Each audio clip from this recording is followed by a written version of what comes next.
There was a point in my life that I was going through financial difficulty, and we was in a situation with what was the plan coming from amateur to pro, and we was in a situation of dealing with some people that I really didn't want to deal with, and I told him. He looked at me and said, "Coach, believe in it." That was it. I love that he believed in himself before you believed in him. But I always believed in him because you got to remember, he caught me from a transition from coming from prison to home. You know what I'm saying? And how would I say? He didn't save we saved each other. So I couldn't tell him things not to do if I didn't keep myself in check, because I was in a position where I could have did anything with my life, you know. And me coming from prison and working my way up in a company, you know, he watched me grind. He seen it himself. And he sit there and said, "Yo, we're gonna make this work." And look where we at today. This is where his first fight with Floyd was in this building. Coach Cal, you always talk about, you know, you want to see somebody press that button so we can see what Tank really got. But yeah. Let me ask this: what fight do you think Tank experiences most adversity so far, thus far? Tell me what fights you've seen that he faced adversity. None. I'm hoping that this is a fight. You know what I'm saying? Because I know Tank. I know his capability. You know what I'm saying? I know what he can bring to the table. I'm waiting for somebody to bring that out so all of y'all can stop asking me these questions like, "Yo, for real?" Do you think is it at this weight class that someone will be able to bring out that Tank? No, this is his weight class. Tank is not a big guy. Yeah. It's not a big guy, and I'm getting to a point. People trying to push him up to a weight class. We went up there because we was doing what the company asked us to do, and we did it. You notice we ain't been back up there since. And y'all look at Tank. Tank is not a big guy. So like Hagler, in them days, they are ruling one weight class, the weight class that we are in. If he get old enough, he say he decide to go up, we'll do what he decide to do. You said up there that you're still waiting for a fight to bring that special. I said I've been saying that since he hit the scene. Who is that going to be? Is it going to be Frank? I'm only looking at one guy that's on my radar, and I can't tell y'all that yet. It's one guy I'm looking on my radar that I study all the time. Is that the one that you say he got the star from y'all? Nah, that's my man Pitbull. That's my dude. We coming to get that though. Do you think? He mentioned that he would fight him again. No, Pitbull will. When? Pitbull. We don't know. Again, I'm not the guy to handle all that. You know what I'm saying? But Pitbull is doing. He's enjoying his stuff. Calvin, I want to ask, I know you just mentioned that Tank went up to fight at 140 because the company actually, he just mentioned right there that he will fight Ryan at 140. If that's the fight. If y'all listen to the narrator, they say, "Oh, he was drained." All right, we went through the same thing. You know what I'm saying? And he came in heavy when he fought Devin. We seen Coach Kenny. You said, speaking of that one guy that you're looking at, so what did you think about Loma? What I think about Loma, I was saying, if you go back and watch the early interviews, he was beaten by, when he first made his debut here in America. You know what I'm saying? That guy punished him. So again, it's just a great fight because who he is, the accomplishment that he made. And he was the first one that we actually ran into when we came with Floyd. So, you know, why not?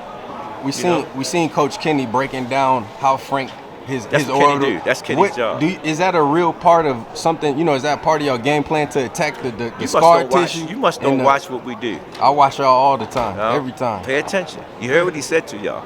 When Tank said he's going to do something to somebody, what happens? Do it. Talk about that one time Tank was talking about he cracked Kenny's rib, and I guess he tripped. He did. He hurt Kenny. He hurt my hands. You know, it's like, you know, Tank is scary. He predicted 8 or 9 stop. I don't get to that. Me, I'm from 1 to 12. Don't blink your eyes. 1 to 12. That's how the fight is. That's what Dirk, you heard what I told Dirk? You only can take him so far. What's something you took away from training Broner, going into that fight? Oh, man, yo, that was the most, it was beautiful. To see him go through all the stuff that he go through, coming out gym, and give himself to me. 172 pounds, 5 weeks. Finished the fight, crucial fall. Elbow was injured, shoulder was injured. Couldn't throw the right hand, but he finished the fight. He still got something in him. He just got to protect the brand outside the ring. Trust what I said. If you want to keep fighting, will you continue to train him? If he come to me, I mean, me and his coach Mike, we are great friends. That's how Tank got with Roman. You know what I'm saying? Mike was a good friend. Tank didn't want to fight no more amateur fights, so I took him to Mike to stay with Mike. Mike watched him for me. Tank Roman tried to kidnap him, you know. So them two, it's like, but I watched him in the gym. It was a happy gym, you know. It was a happy gym. Calvin, I've been asking everybody this the same question because the biggest news just lately about possibly doing a boxing league. I don't know if you heard about that. If like the Turkey said that in Saudi Arabia that he would like to have like get all the promotions, everybody together. Anything is possible when you got loot. You got what? When you got loot. You know, I talked about that 2 years ago when they was first coming on the scene. You know what I'm saying? And if they got their mindset to do it, it's gonna happen. Before you go, Calvin, can you talk about Trent? I know you're fighting on. Oh, Lorenzo, my other son. You know what I'm saying? He's doing what he's doing, finding his way. You know, he know I'm tending with Big Bro right there and whatnot. You know, so whenever we finish doing what we're doing, we take care home. You back in Atlanta in June? Take care home. That's what I do. You see how I take care home. That's what I do. Any thoughts on Wilder's future? Wilder's going to be Wilder. You know what I'm saying? He still got something that just he have to figure that out. You know, Wilder's a great champion. He got that punch. The last thing goes to what? The punch. So he's good. So what's your schedule for the next 2 days before the fight? Get ready for that first fight, the scale.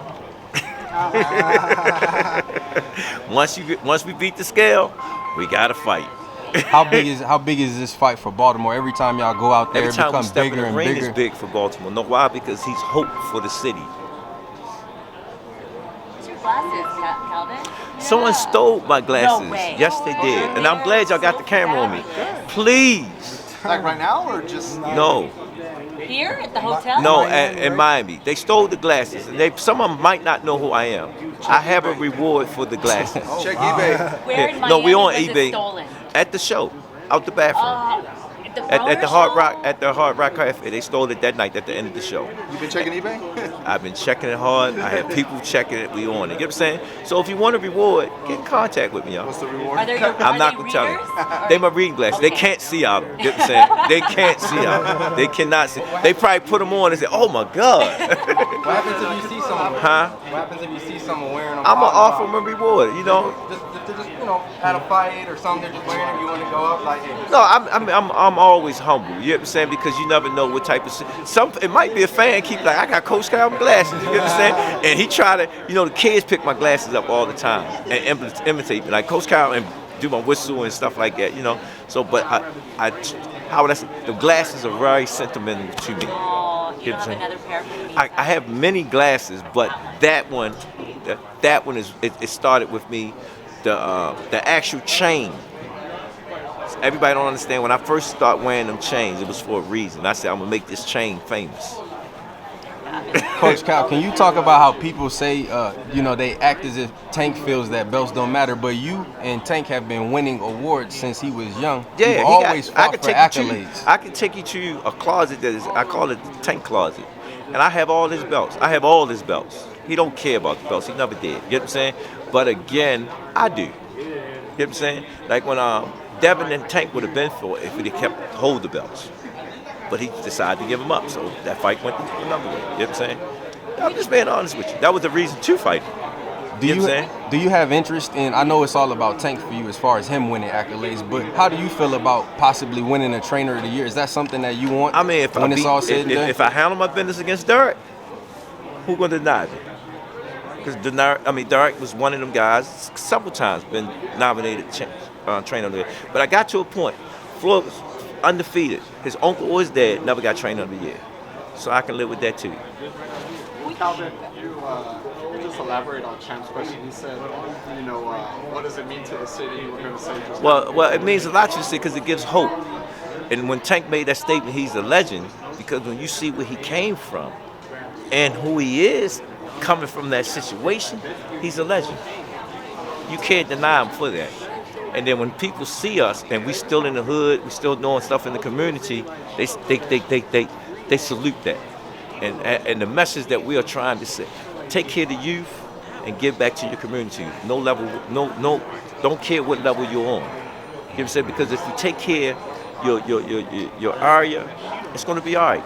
I'm working on a project with some of the street kids now. You say that's your block. Take care of your block. Buy up the block.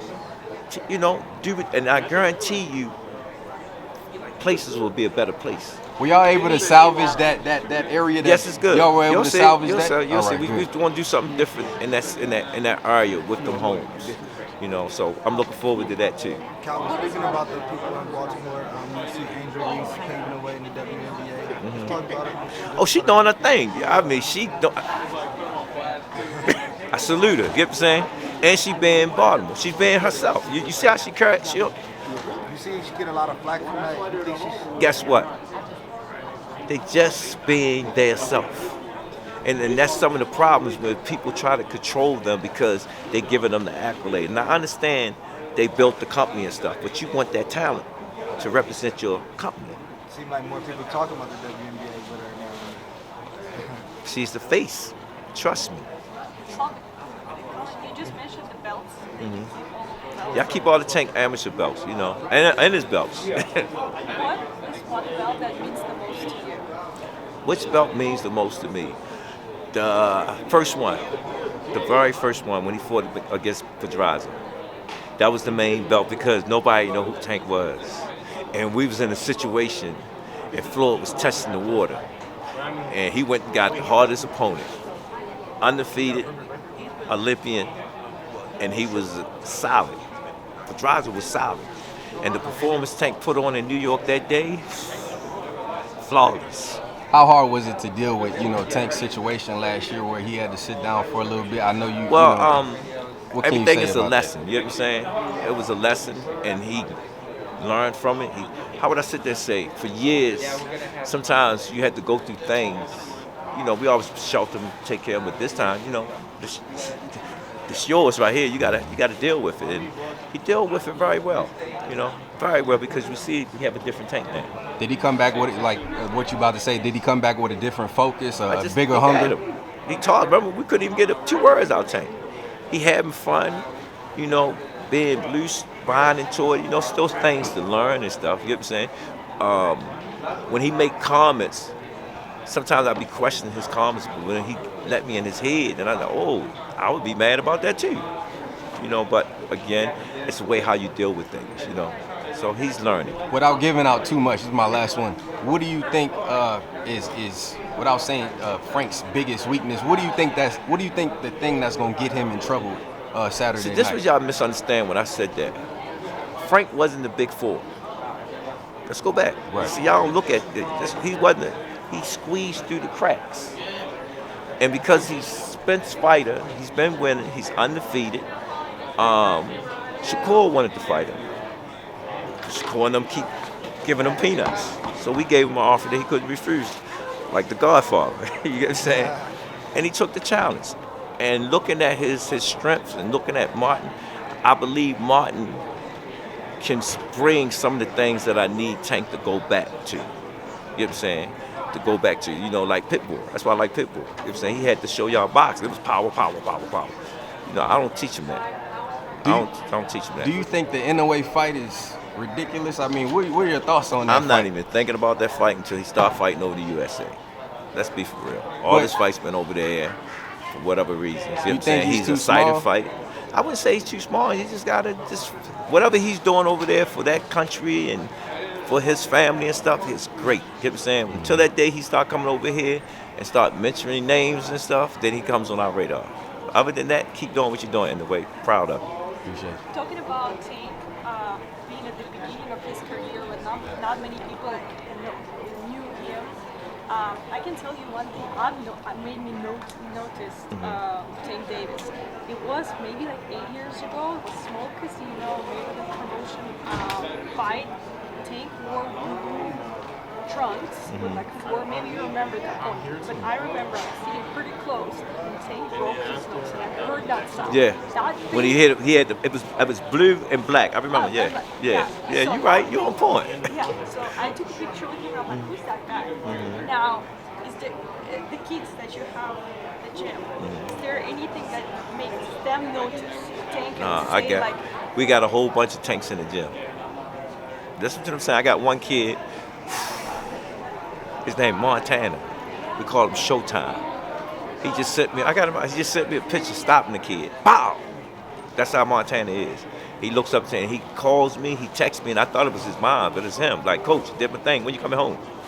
You know, and I'm so proud of him and his coach, Day Day. Day Day was one of my coaches that didn't want boxing, and I grabbed him. I said, Day Day, I'm getting old, and you're the only one who can keep up with these kids for me. I need you to stay still. And Montana keeping them still for me, because he loving it. So that's what it's really all about: building characters, building the family, building the circle, to give other people hope in their life to do something different that they never thought they was going to do. Can you speak on Jalil Hackett? Oh, that's my dude. I wish him the best. He's in a great position, you know.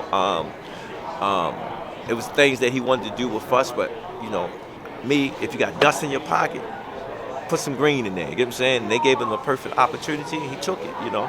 So the sky's the limits for him. What's your thoughts on the quickness in which, you know, you being training of an undefeated fighter? When an undefeated fighter takes their first loss, a lot of people usually say, you know, he needed a new trainer, or for example, They said Devin. that about Canelo, and look where he at. Look where he at. So people going to do that. Like I said, they treat it like the pimp game, in the words of Mike Tyson. You know what I'm saying? And people just try to find an avenue of getting in. You know what I'm saying? But one thing I know about my kids, we groom them, we grow them. It's family. You know what I'm saying? And you go through the ups and the downs with them, you know? I don't think about that. You know why? It's not existent. It's part of the game. You know, if a fighter get dropped and he get up and throw for 3,000 yards, is y'all gonna talk about the drop, or you gonna talk about what he did after that? You know what I'm saying? So that's the only thing I worry about. I worry about the performance for the fan. Because at the end of the day, it's all about the fans. Appreciate you, Coach. Thank you.